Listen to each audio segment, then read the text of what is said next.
Let's get this started. This is going to be episode 3 of our brand new podcast for the North, which again still is a very cheesy name, and maybe we'll workshop that and find something new. But I'm PJ. And I'm Chris. Yeah, that'll probably be in the off season coming up. We'll We'll get something more right. serious. I can't come up with a better name either. And maybe we'll have a contest at some point once we acquire the funds to have a contest. Yeah. So it'll be a while. Yeah, we need more subscribers before that happens. Yeah, so we appreciate you in the first couple of episodes, in these kind of these first few episodes, I should say, joining us for this brand new journey, and engaging with our content and liking and subscribing and doing all of that. But we have games to recap. There was, Vikings and Steelers action in Dublin. There was a wild ending to the Bears game. The Lions played the Browns, and the Packers played in what I'm going to term the Sunday night shootout that ended in a dreaded tie. So I guess let's start with Dublin. Let's talk about getting up at 8:30 in the morning. Yeah, well, and I don't, with all of what Aaron Rodgers has said and all his crazy views, aside, I like Aaron Rodgers, just from a personal experience I had. The day he broke his collarbone, I got the media away from the door and that he was coming out of, because I think it was either the quarterback coach or the offensive coordinator at the time came out and was like, "Hey, can you get the media away from the door?" And I was like, "All right, everybody's going that way to the other side of the. You'll get to ask your questions." That was Aaron was not happy that day, if I recall either. He wasn't happy, but he did thank me for doing what I did. So there was that. It was a very brief interaction before he got on the golf cart and was surrounded by Packers training staff, so that very minimal pictures could be taken. Oh, there you go. I just the lasting memory. I watched it on TV. I said a lot of expletives out loud, first of all, and then I distinctly recall there might have been an exchanging of middle fingers on the broadcast between Anthony Barr and Aaron Rodgers, and a lot of words were said that the broadcast inferred what he was saying. But I mean, you were actually there. So. Well, I'm not sure what they said to each other. I do think at the time it was a legal hit. It would not be a legal hit now, which, for better or worse. Some might say better, some might say worse. It's better for player safety in situations like that. I don't think it was necessarily a dirty hit, though it wasn't a clean hit either. Because, he wanted to disrupt the play, but also was like maybe half a second late. So yeah. I mean, there's that, but yeah, the past is the past. That was that was. years ago now. I mean, that was what 2017, 2016, 2017. I can't remember the exact year that was. Either 2017 or 2018, I want to believe.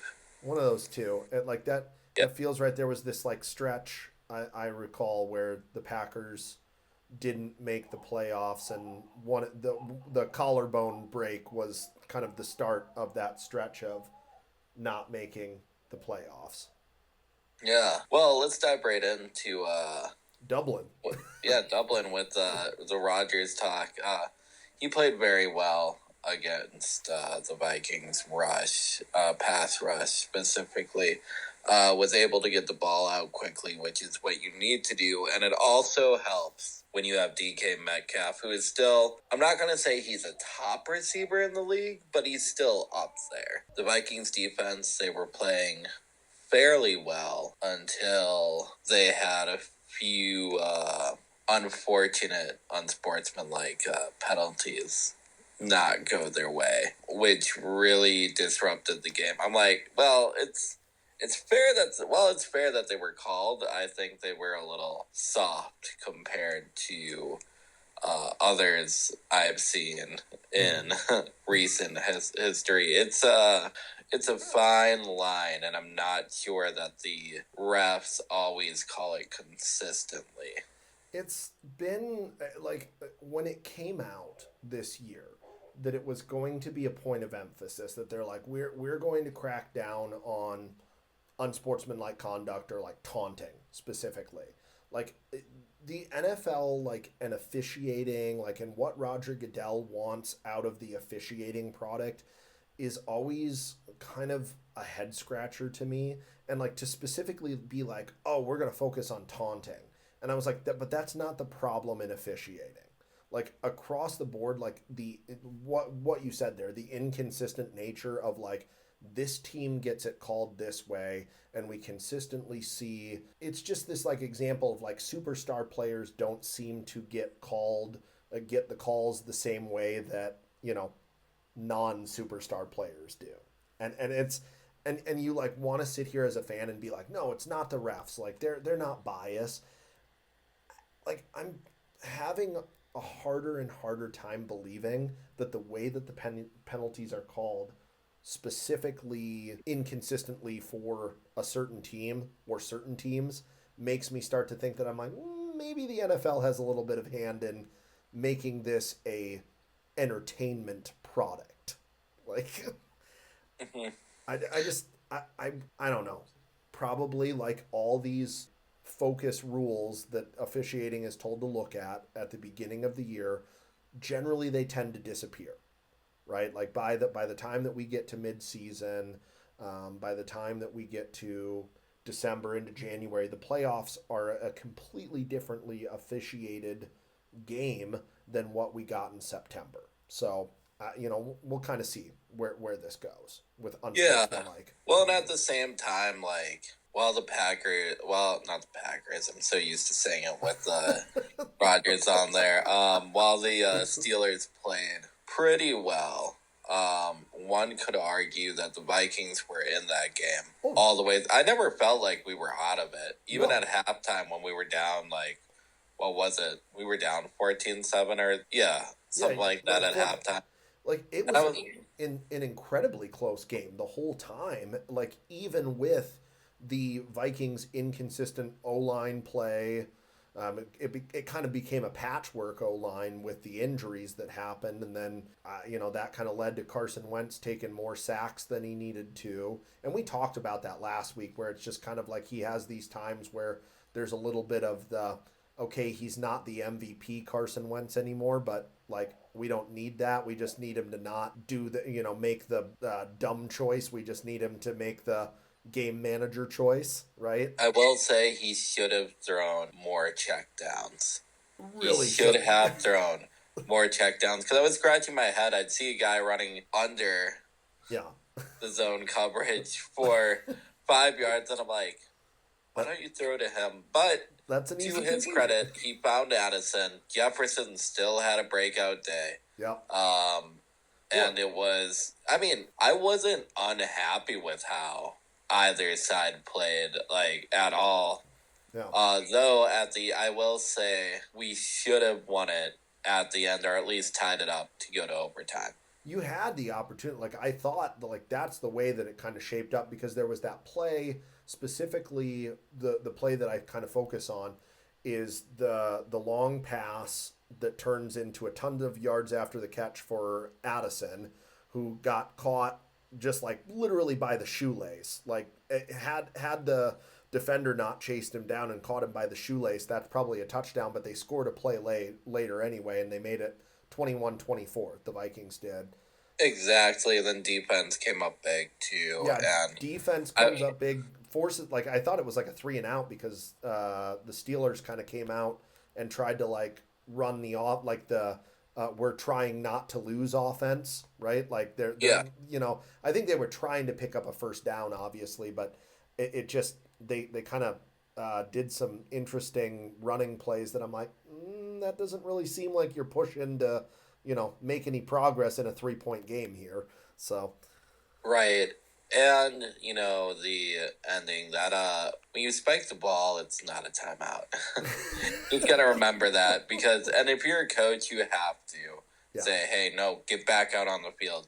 Get back out on the field. We need to go. We need to go. Like, yeah. And you were doing so well throughout the hurry up that second quarter, or that second half anyway. So I don't know why or what stopped them from doing that right there, but they did.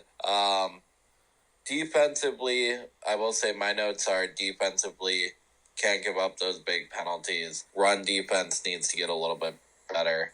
And for the offense, need to start the game strong.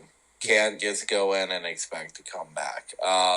And can't go in expecting a team to play well, and don't go into a game expecting every team to be the Bengals without Joe Burrow. Because you're those wins are rare. I mean, they're fun.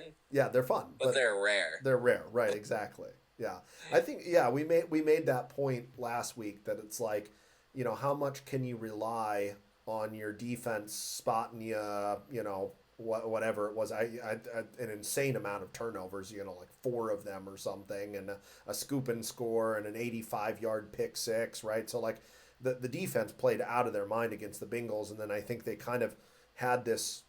There's this tendency in football and sports in general to kind of ride the emotional high, right? And kind of think like, oh, like, well, this is like, you get to this kind of false sense of security where you're like, oh, this is the norm. Like, we're just going to show up and we're just going to dominate on, every team that we play because we did it against the Bengals. So we'll do it against the Steelers, which, as we mentioned, it's not something that you can. They're fun wins, but it's not something that you can always bank on. Right. Like my question to you, do you think that if you take away that delay of game penalty that kind of really put the Vikings behind the sticks, and then ultimately it came down to a 4th down, didn't it? Yes. Yeah. So do you think if they don't get behind the sticks, that there is an opportunity for either Jefferson, Addison, one of your Hawkinson, one of your big name receivers, one of your tight end, to get open, maybe get some yards after the catch and set up a game tying field goal or even a couple of shots at the end zone? Do you think that's in the cards there the way it was going? I think that's a possibility. I also think there's a problem in Minnesota with injuries right now with the O-line. So you have to take opportunities when they come and minimize mistakes. And that seems like the most basic advice anyone could give. Yeah. But especially when you're playing with the patched up offense, especially on the O-line, and not playing your starting quarterback, which I do believe that when the time comes for where JJ is healthy, that he will come back and will start. It's going to be making sure that you make those smart throws and also make sure that you are managing the game by not always trying to push it downfield. Just make those checkdowns. Yep. 3 to 5 yards on first down. Brilliant. Yeah, it keeps you ahead of the sticks, and we talked about this, I think, in the first episode, in the second episode too. Like, if you have a banged up offensive line, I think there's an onus that falls on the head coach, the play caller, specifically in Kevin O'Connell here, to design or call the plays in a way that he can get the ball out of Carson Wentz's hands quickly, to not have these long developing crossing routes or long, shot plays. Like you need, like you said, take the check down. 3 to 5 yards on a first down is going to keep you ahead of the sticks. And Jordan Mason, great runner. I think that's a winning formula, right? To get the Vikings through this kind of period where, okay, we've got Carson Wentz filling in for J.J. McCarthy. We both assume that when J.J. McCarthy is healthy, he's going to come back and he's going to be the starter, right? And I think that offense functions in a different way, very clearly, obviously, with J.J. versus with Carson Wentz. I think there's... Right, and if I can say, like, this week it was not on McConnell. Yeah. If you are Carson Wentz, you need to find those quick throws so that you can just get the ball out of your hands, especially with a depleted offensive line. Yeah. Like, that's just how it's going to be. And the offensive line woes, I think they're going to continue for the next couple weeks into the bye. The good news about Brian Robinson is that it was an MCL sprain. It was not a tear.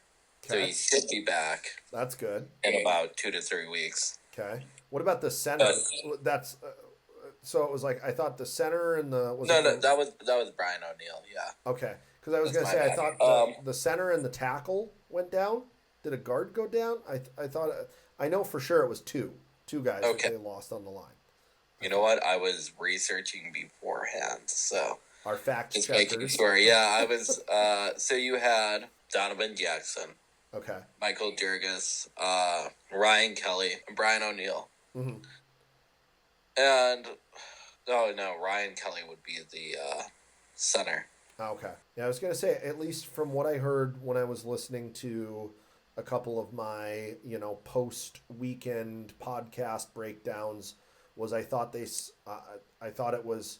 I know it was the center that went down, and then I wanted to say it was either the right guard or the right tackle. So I well, that was Brian O'Neill would be the guard, yes. Okay. Thank you. Fantastic. Yeah, I mean, that's a hard storm to weather. Losing one guy on the offensive line is hard. That's a hard storm to weather. Losing two guys on the offensive line is an even harder storm to weather. Well, then you have three because you have what's his name? Why can I not think of it right now? See, this is why I write things down. Oh, you're talking about the backup on at the other guard spot, right? No, but yes, he also went down. I'm thinking of Donovan Jackson, who is the left guard. Okay. He underwent wrist surgery earlier. He should be back by, they're saying week 6 or 7. We could really use him against the Eagles. So yeah, if you get back by by week 7, it would be great. That'd be ideal. It would be awesome. Yeah. Yeah. Having your preferred starters in your offensive line at full strength is going to be key in a matchup in week 7 against the Eagles. So my take on this week's game is that it doesn't have to be pretty, but you go in, if you win this, you're 3-2. You can lose versus the Eagles. Should beat the Eagles or the Lions if you are going into it. thinking I need to win one out of those two games. And depending on how healthy Lamar is and that offensive line is, you should be able to beat the Ravens now as well, looking down the road. Yeah. But we'll see. We'll see what happens. Right. I mean, I think like when I was looking at this, right, and thinking about like, you get the news after the Falcons game that JJ is going to be out for like 2 to 4 weeks, and you're thinking, okay, like you're looking down the stretch, and you're like, okay, so they're going to play the Bengals and the Steelers, then they play the Browns. You have the bye week, and then you have the Eagles. And in those games, I was looking, and I was saying, okay, like realistically, like the ceiling to me with Carson Wentz, if you're talking about a 4 week span, was okay. I think you could realistically, the ceiling to me was you beat the Bengals, you can beat the Steelers, and you should beat the Browns. And then the Eagles was kind of that one where I was like, okay, like we're going to be right on the cusp of is JJ coming back or is Carson Wentz going to play versus the Eagles, but you have that bye week in between there. And I was thinking, okay, so they should be kind of like 3-0, 2-1, like, and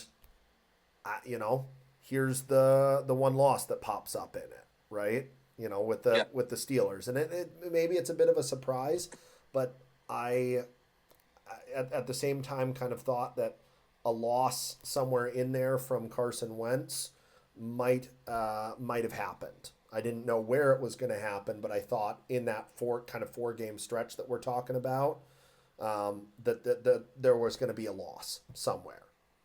Yeah, and we'll see what happens here next week.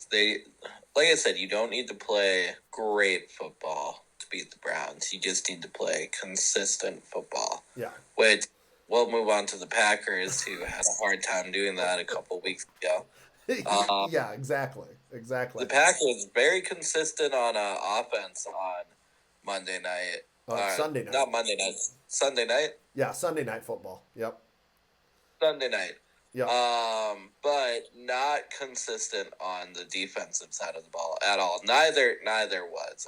Which poses the question, like, we don't need to talk about the offensive shootout that was there, but it poses a question to me of if you guys are playing a good defense that is firing on all cylinders, like, obviously you guys beat the Lions that first week, but I also think they looked a little sluggish and were kind of finding their rhythm a little bit. Yeah. But if you guys play a great defense, I don't know, this team might be in trouble.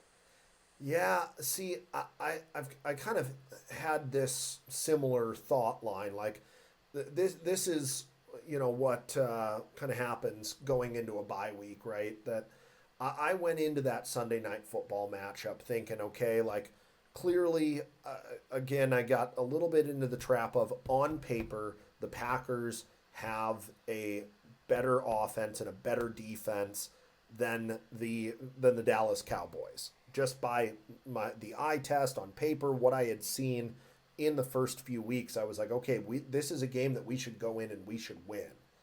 And never have I been so juxtaposed in my emotions for both sides of the football, right? Like, I love seeing the offense take off, and I love the 40-point shootout, right? Like, what I loved about the game is that every time that the Packers went down, right? Like, every time the lead changed and Dallas would go down and score, the Packers responded with points in the third and the fourth quarter.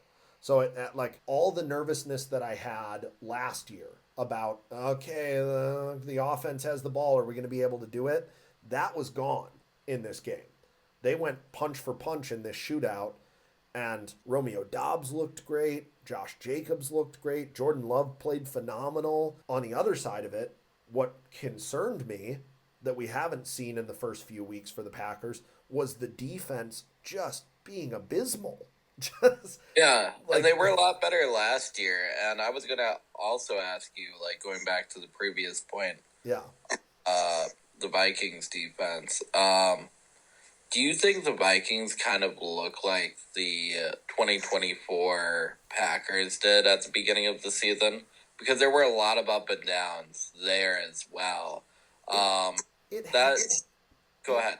No, so you make a really valid point there. It has this similar kind of feeling where there was a little bit of a sluggish start and you're beating the opponents that you're supposed to beat, and the higher quality opponents is kind of the question mark for the Vikings right now.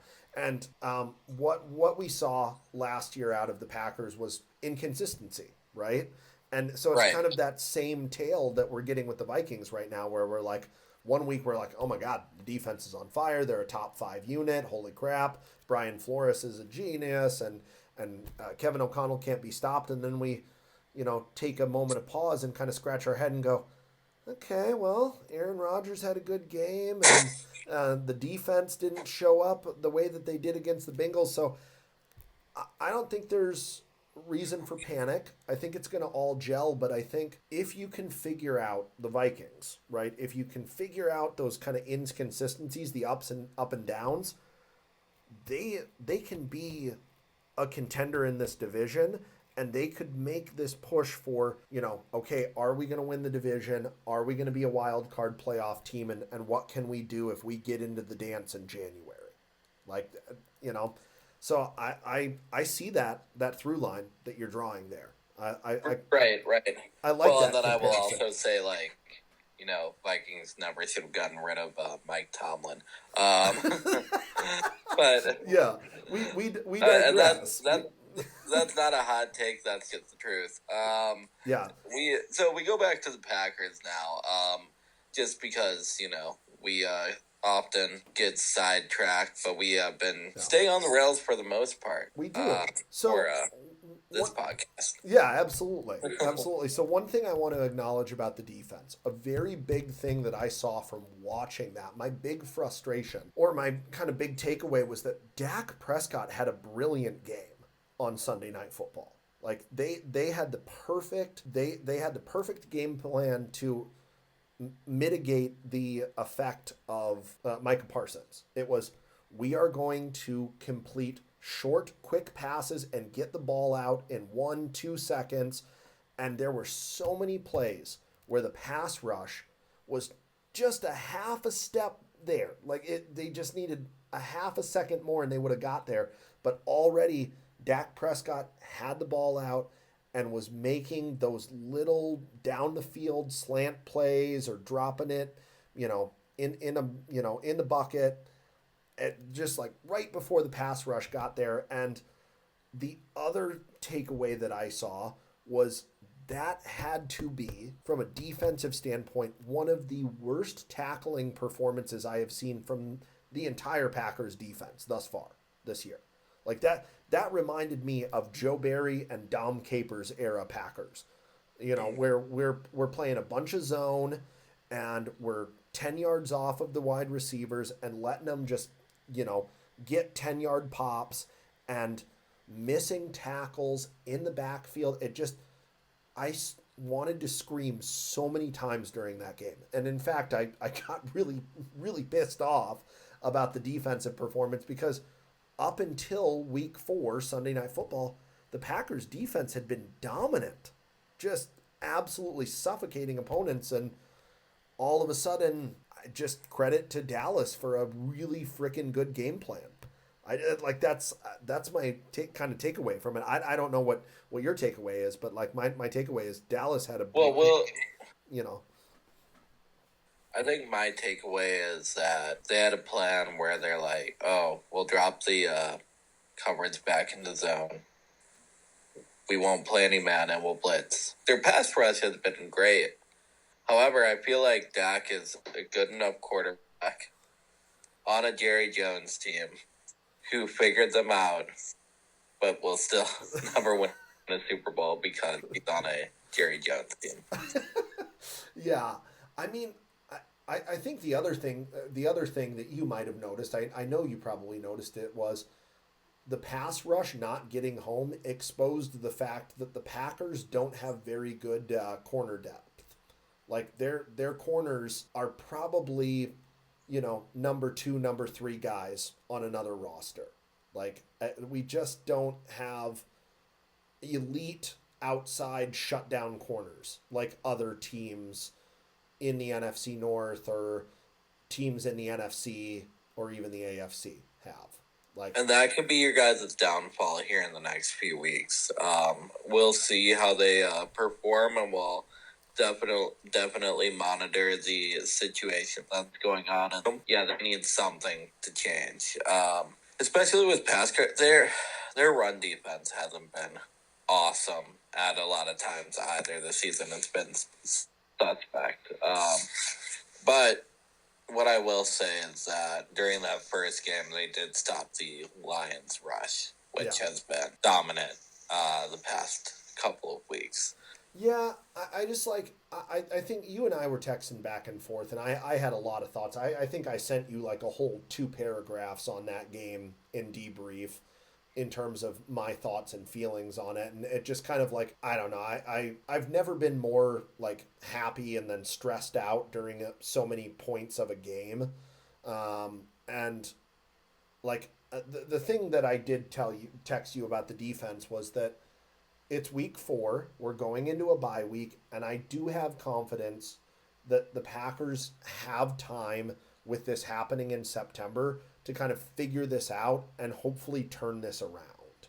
Like and hopefully get the defense to being a top 10 unit. Like cuz I think if the Packers are going to go far and if they're going to get into the postseason and have any chance at success, they need to have a top 10, even a top 5 defensive unit. Like the pass rush needs to get home. Micah Parsons and Rashawn Gary, Lucas Van Ness. Your secondary needs to play better. Like just as a whole, like if that defense does well and limits teams to 15, 20 points, you're probably going to be in it with the type of offense that they have from what we saw on Sunday Night Football. So it's we'll kind of see down the road. I think the fortunate thing is after the bye week, they get some easier opponents. They get to play the Bengals, and then they get to play the Panthers and the Cardinals. So there's some easier games, a stretch of easier games coming up before they've got to play Aaron Rodgers and the Steelers, and then the Eagles at some point, like week 8 or 9 or something in there. So yeah, well, and then if we could just talk about or mention briefly, it's a long season. mm-hmm. Nothing is decided now. There's a lot of people that are going to say, "Oh, the Lions are going to win it." I'm like, well, that's barring injury and everything, and Yeah. that other teams don't figure them out. So we will see. Yeah. Actually, let's speaking of defense, let's go to a great defensive performance, and that was by a team you love and adore because you're on the other side of Wisconsin, and that was the Bears, who actually they put up a great defensive performance, but the offense should have capitalized on those points Yeah. quite a bit more with short field position. They did enough to keep them in the game to win it, but only due to a blocked field goal. I don't know how I feel about a team winning that way, just because I feel like you can't rely on big plays at the end Yep. to win a football game. Now, it's exciting. Yep. I'll give you that. But you can't rely on a blocked long field goal from a fairly competent kicker. Yeah. He wasn't when he was on Green Bay. No. Why is it that every kicker that ever leaves Green Bay just all of a sudden becomes a superstar and can't miss? See, I have no idea. I think it has something to do with the fact that the Packers special teams since 2013 has been like dead last in the league. So That could be it. Yeah. so that might have something. Special teams is historically just terrible for the Packers. So Yeah. you know, Uh, but we digress. Well, I could spend all day talking about special teams, but you make a good point that relying on like a blocked field goal, relying on a big defensive play to win you a football game is not a winning formula in my opinion. I agree with you in that sense.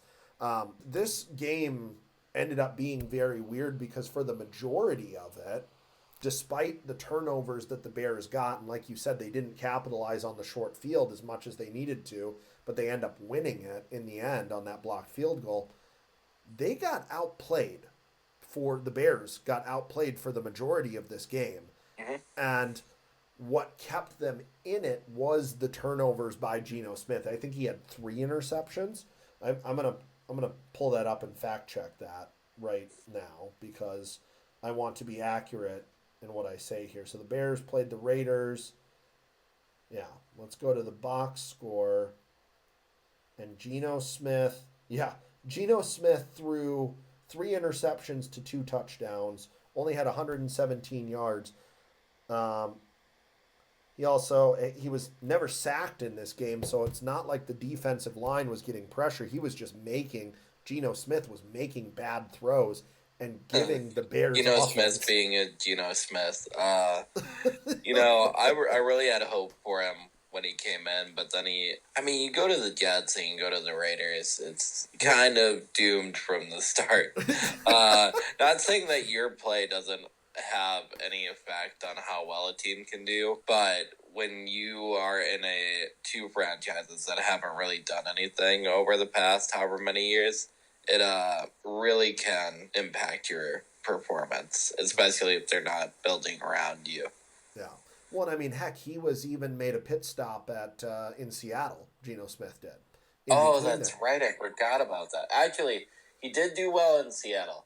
I will give him that. He did do well in Seattle. He did, but he would still have these moments. He would still have these moments where he would throw these just head scratching, back breaking interceptions, and that's the same case with this game, right? But like, I point out that for the majority of this game, the Bears got outplayed on offense and just managed to win off of turnovers. Like Ashton Genty had 138 yards and a TD, and for the majority of it, if I remember the kind of the score. Yeah, I mean, for most of it, up until the third quarter, the Raiders were leading this by like 14, by at least a score or two for most of this game. So that's why you can't shut a game off. It's just going to be one of the. It's always going to come down to those final moments. Yeah, a game of inches, truly. Right? Yeah. Granted, like I said, you can't rely on a big play at the end, but it's definitely going to be scrappy the whole way through, especially if you're playing a decent opponent. So the main recap there is defense played well for the Bears. Offense needs to play better for them to have a chance at doing anything this season. Yeah. And I mean, I think I made the point, in an earlier podcast episode. The Bears' offense is coming along, right? Like we've had these moments. We know that Ben Johnson is a good coach. We know that Caleb Williams is an incredibly talented QB with a really high ceiling. He has a lot of potential. It's just, I think it's going to take some time. Like there are going to be some of these games where they kind of, are clinging just by their fingertips and, okay, like, we escaped, but it might not have looked pretty, but we escaped, right? And we've seen that happen so many times in the NFC North. Like the Lions have done that so many times. The Vikings had a whole year. What was the year? Was it 2021 where they won like all those 1-score games, like 7 or 8 of them, 9 of them? So it's like it seems like the NFC North tends to kind of function in this way where that like teams are like always on the cusp of like either being like 0-10 or like 10-0. Like, but like it's like the difference is like, well, if we don't have that field goal blocked and we don't throw an interception on 4th down, like we could be we could be undefeated.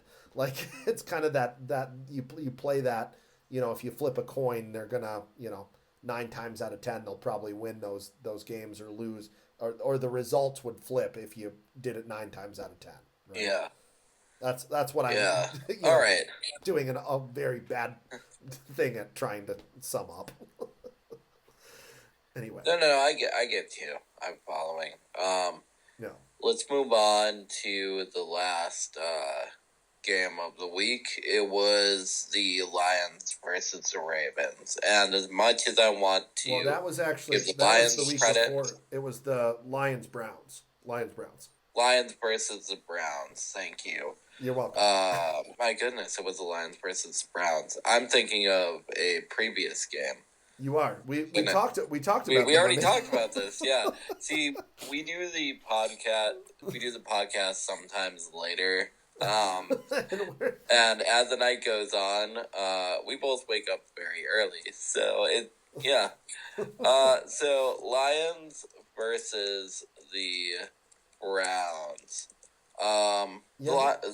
I feel like the Lions kind of exposed the Browns defense a little bit there. I think they were talking about this kind of like all week. You know, the media was saying like this is the classic example of like, you know, the Browns are saying like, well, the Lions have never faced a defense like us, and then the Lions go, well, the Browns have never faced you know, an offense like us.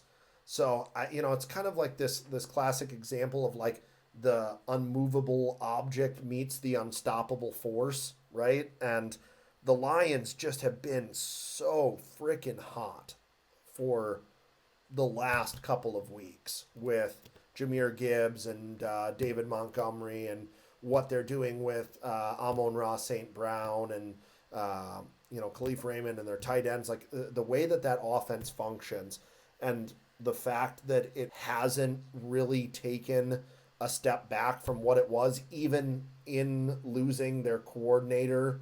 And like they lost like 7 coordinators. Like it's like this feels a little bit unfair for the Lions to be functioning at this sort of level, and we're you know we're going into October, you know, so it's still a long season. I will say Flacco committed 3 turnovers. 2 were interceptions. 1 was a fumble. so that will help. And that led to a short field position with 2 touchdowns and a field goal. You can't be. I mean, put it frankly, you can't be doing that. That's what's going to be the decision for the Browns starting their rookie QB on Sunday. Yeah, are they gonna? They went to. They're not going to Shadur, are they? Nope, not quite yet. Okay. Who's the backup? Okay, I'm not going to remember the name now. See, I also should have written this down, but as we you know progress, we'll get that information. We'll get there. Yeah, we'll get Dylan Gabriel. Dylan, thank you, Dylan Gabriel. I just like I really do think like I had this prediction wrong. In how it was going to, like, I got the result correct, but I had the final score wrong. Like, I mean, we both thought this is going to be a close game, and what the Browns did against the Packers kind of really surprised everybody, and I think got everyone a little bit more hyped up about the Browns' defensive ability than they were actually capable of against a they still did well. I mean, they held the Lions to a respectable 277 yards. So yeah, I mean that's that's conservative, but I mean they scored 34 points, and I mean some of that kind of factors in that there's 2 interceptions, there's a fumble there, so when you're giving up short field position, you're gonna have a lot more opportunities to score quickly, and that's kind of specifically how the Lions offense is designed. I wanted it to be, I don't know, I wanted the Lions to struggle against this defensive front. But it just, the offensive, the reality is the offensive line for the Lions is way better than the Packers right now. Like, that's kind of the reality. It's like like a week removed from those 2 games, like you just look at what the offensive line and the offense was capable of against the Browns for the Lions versus what the Packers did. Like you can very clearly see what a healthy offensive line does for you. Well, and then also going against a veteran like Jared Goff. I feel like if we're going to go into what's going to happen on Sunday, I think Wentz is very good at getting the ball out quick when he needs to be. Yeah. And I definitely know that will be a point of emphasis in practice. At the same time, you have a lot of veterans on that defense that are going to be chomping at the bit to get at the rookie quarterback. With that, I think we can go to our predictions. We only have 2 this week. Yeah, because it's bye weeks for the Bears and the Packers this week. Yeah.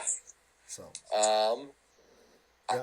I think the Vikings and the Browns go head to head. I think it's going to be a low scoring game with the Vikings winning by, let's go 3. I'm going to say 17-14. 17 All right. 14? Okay. Well, actually, you know what? With the rookie quarterback, I don't know. I'm going to go with 17-10. I'm going to say they get a touchdown and a field goal. Okay. All right. So, I have some question marks surrounding specifically the offensive line for the Vikings right now. I know Myles Garrett is a very good pass rusher. That defensive front for the Browns is something to make note of and be aware of. I think, like you said, the game planning has to emphasize don't make stupid decisions if you're Carson Wentz. Take the checkdowns, make the quick throw, and get out of London unscathed, right? And I think you can win this game if you're the Vikings, because the offense, let's be honest, the offense for the Browns is not good, and they're not going to be able to keep up with an offense that features Jordan Addison and Justin Jefferson, T.J. Hawkinson, Jordan Mason, Carson Wentz. It's loaded. So I think I'm gonna say this is a victory by a wider margin than we think. I think that the QB for the Browns is going to give up, cough up the ball a couple of times. I'm saying 24-10. Ooh, final score. Big prediction. Yeah, Vikings win 24-10 because I see this is a week where Justin Jefferson, Jordan Addison get in the end zone. Okay. I mean, I like your prediction a lot better than my prediction, just in terms of what I'd like to see. Let's look at the Lions versus the Bengals. It's Lions all the way, no question. I don't feel like I need to elaborate on it. It's going to be at least 30-10. I don't think the Bengals have the capacity to beat a team like the Lions, especially, or any NFC North team right now, just with all the injuries they have and with Joe Burrow being out. Yeah. No, I mean, even with Jamar Chase and T. Higgins, I just don't see this as a favorable matchup for the Bengals. Like we saw what the Vikings did to them, right? They put up freaking 40 points. You could have put up 50 points on them. Was it? Without Jordan Addison too. Right. Exactly. So I think we're looking at a 30-10 sounds reasonable. I could see them putting up. This could be another 40-50 point kind of performance. The same kind of similar way it was against the Bears. I think there's going to be turnovers to be had. There's going to be opportunities to score, and Jahmyr Gibbs and David Montgomery are fantastic backs. So, will we be rooting for the Bengals to win? Yeah. Yeah, we will. But after a while, I can't be mad. It's the Lions. They've sucked for so many years that it's good to see them doing well. And I know a friend of ours who's also in St. Paul would also agree with that statement. He would. We watched a lot of Lions games, a lot of Lions Vikings, a lot of Lions Packers games in the lobby of the dorms with him. We You know what? Let's get him on one week. That'll be We should. I think yeah. either for Vikings Lions or for Lions Packers, we need to get him on. And Definitely. absolutely, our friend Brendan, Yep. we need to talk to him. Oh man. Yeah. Well, that was that's tight. That kind of wraps up this week, right? We only got two games, and both you and well, you get to wake up at 8:30 again, and Yep. I get to sit on my couch and enjoy stress-free football. I None of the teams that I root for are playing football this weekend, so I've got a stress-free weekend. A stress-free weekend. Yeah, it'll be an interesting one for sure. With that, we are going to sign off. Again, I'm Chris, and over on the other side in Wisconsin, we have PJ. and we'd like to wish you all a very good weekend and enjoy the games. Enjoy.